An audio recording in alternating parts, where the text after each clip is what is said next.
இன்றைக்கி நம்ம பார்க்க போகிற ரெசிபி சிக்கன் பிரியாணி. இதை எப்படி ரொம்ப சுவையாக செய்கிறதுன்னு பார்க்கலாம் வாங்க. தேவையான பொருட்கள். இந்த பிரியாணிக்கு நான் சீரக சம்பா அரிசியை பயன்படுத்தியிருக்கேன். 2.5 கப்பு போல் எடுத்திருக்கேன். அதை நல்லா கழுவி சுத்தம் செஞ்சுட்டு தண்ணியில் அரை மணி நேரம் ஊற வச்சுடுங்க. எண்ணெய் 4 டேபிள் ஸ்பூன், நெய் 2 டேபிள் ஸ்பூன், கிராம்பு 4, ஏலக்காய் 2, பட்டை 2, பிரிஞ்சி இலை 3, கொத்தமல்லி புதினா அரை கப், வெங்காயம் நறுக்கியது ஒரு 2 கப், தக்காளி நறுக்கியது 3/4 கப். சிக்கன் 3/4 கிலோ எடுத்திருக்கேன். ஓரளவுக்கு பெரிய துண்டை நறுக்கிக்கோங்க. அடுத்ததாக காஷ்மீரி சிவப்பு மிளகாய் தூள் 2 டீஸ்பூன், பிரியாணி மசால் பவுடர் 4 டீஸ்பூன், உப்பு தேவைக்கு. பிரியாணி மசால் பவுடர் தயாரிக்கிறதுக்கு 3 டேபிள் ஸ்பூன் போல் பட்டை, 1 டீஸ்பூன் லவங்கம், 1 டீஸ்பூன் ஏலக்காய், இதை 3ஐயும் சேர்த்து மிக்சியில் நல்லா பவுடராக அரைச்சி எடுத்துக்கோ. தேங்காய் பால் ஒரு 3/4 கப், தண்ணி ஒரு 3.25 கப். தண்ணியும் தேங்காய் பாலும் சேர்த்துனா மொத்தம் 4.5 கப் வரணும். பூண்டு 6 பல், இஞ்சி ஒரு பெரிய 1 இன்ச் துண்டு, பச்சை மிளகாய் சின்னதாக ஒரு 6. இதை எல்லாத்தையும் மிக்சியில் சேர்த்தி 1 டீஸ்பூன் தண்ணி விட்டு நல்ல மை போல் அரைச்சி எடுத்துக்கோங்க. இஞ்சி பூண்டு விழுது தயார். அடுத்ததாக சமைக்க ஆரம்பிச்சிடலாம். அடுப்பில் குக்கரை வச்சு எண்ணெயையும் நெய்யையும் சேர்த்திக்கோங்க. ரெண்டும் நல்லா சூடானதுமே எடுத்து வச்சுருக்க பட்டை, கிராம்பு, ஏலக்காய், பிரிஞ்சி இலை எல்லாத்தையும் சேர்த்து ஒரு வாட்டி நல்லா வதக்கி விட்டுருங்க. ஒரு 30 செகண்ட் போல் கழித்து அரைச்சி வச்சுருக்க இஞ்சி பூண்டு பச்சை மிளகாய் விழுதையும் சேர்த்து நல்ல பச்சை வாசம் போகிற அளவுக்கு அதையும் வதக்கி விட்டுடுங்க. வதங்கினதும் நம்ம அரைச்சி வச்சுருக்க பிரியாணி மசால் பவுடர்லேருந்து ஒரு 4 டீஸ்பூன் போல் சேர்த்திக்கோங்க. அதை நல்லா கலந்து விட்டுட்டு நறுக்கி வச்சுருக்க வெங்காயத்தையும் சேர்த்திக்கோங்க. வெங்காயத்தில் கொஞ்சம் உப்பு சேர்த்தா சீக்கிரமாக வதங்கிடும்.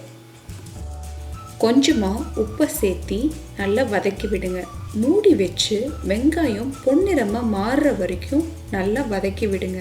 வெங்காயம் எந்த அளவுக்கு வதங்குதோ அந்த அளவுக்கு பிரியாணி டேஸ்ட்டாக இருக்கும். அதனால் இந்த ஸ்டெப்பை கவனமாக செஞ்சுக்கோ.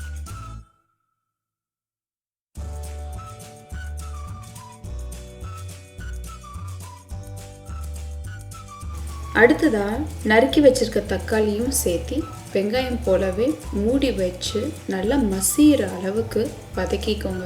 வெங்காயம் தக்காளியும் நல்லா வதங்கினா தான் பிரியாணி நல்ல டேஸ்ட்டாக இருக்கும்.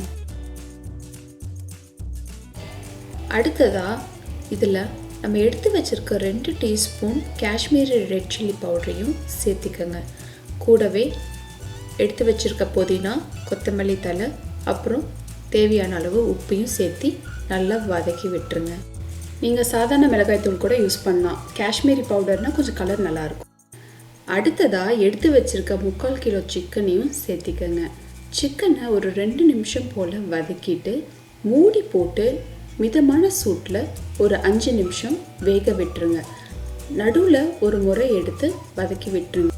ஒரு 5 நிமிஷம் கழித்து பார்த்தீங்கன்னா சிக்கனில் மசாலாலாம் இறங்கி கிரேவி மாதிரி எண்ணெய் பிரிஞ்சு வந்திருக்கும். அதை ஒரு வாட்டி நல்லா கலந்து விட்டுட்டு எடுத்து வச்சுருக்க தேங்காய் பாலையும் தண்ணியும் சேர்த்துடலாம்.